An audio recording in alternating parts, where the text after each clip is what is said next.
about you, but we're often told these things are bad for us, aren't they? You know the things. Well, it's everything really, isn't it? Let's be honest. As we come over to the Easter celebration, remember, in the old days, you were just thrilled to get an Easter egg. But now you've got to be warned about all the chemicals that could be in them and how bad chocolate is for you and stuff like that. And have you noticed as well, chums, when you're trying to sort of get fit and everything, virtually the only thing you're allowed to eat is fresh air, a bit of water and a tiny, tiny bit of salad. Everything else is bad for you. Now, I don't know if you're like me, but I love potatoes in any form. You do like them, yes. Oh, what's the ones? Is it Delfinesse? I can never pronounce it properly. Delfinese, something like that. The ones where it's layers of potato with cream cheese and then baked in the oven. Oh, delicious. Have you tried those? Terribly fattening. I know. Well, you're like, yes, I can see this is the thing. We pile more on, don't we? It's the crispiness of the cheese on top. Well, it was fascinating, you see, because when I was in the Royal Collection recently, as I said, I've been lucky enough to go and meet lots of people around there and have a snoop around and see exactly some of their amazing royal history regarding our British monarchy.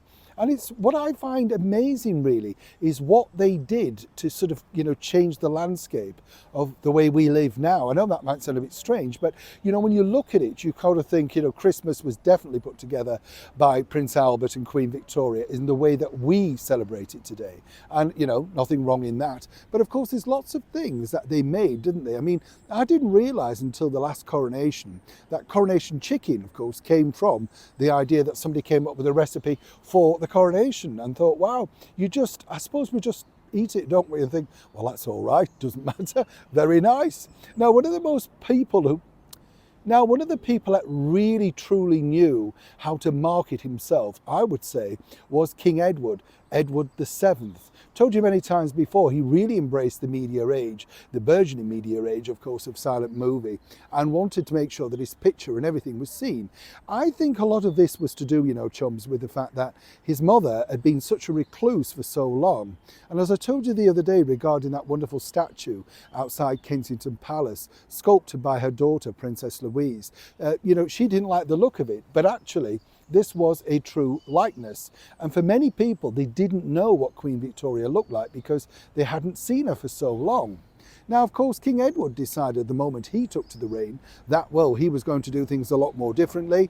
He liked to be seen in open-top carriages. He made sure that he was visually seen in front of the newly discovered moving picture camera. And he wanted these things shown in cinemas and penny cinemas so people would know who he was. Some might say vanity, some might say literally putting the royal sort of monarch to the front, the fore. Now, what was also fascinating was what he allowed to happen very quickly. Because if you look at things like this, that's right, King Edward potatoes, you think, right, yes, I never thought of that. Now, King Edward potatoes were in fact put together quite a few years before. But a particular farmer, a very ingenious guy called John Butler up in Lincolnshire, beautiful part of the United Kingdom, let me tell you, performed there, Theatre Royal Lincoln, lovely place, absolutely, but very hilly Lincoln, and of course they've got a wonderful cathedral too. Now, John Butler in 1902 decided that he'd got this new, well, shall we say, fandangled recipe for potatoes, a little bit loose I might say, but the way that they were growing them at least. And he wrote to Buckingham Palace and said, in the honour of the coronation, would it be possible to name the potatoes in honour of His Majesty the King? And so he was granted a royal assent, a permission. And so the King Edward potato was born. And what's fascinating here is he had to send down, bags of them so that His Majesty the King could actually enjoy them and did he like them, that sort of stuff.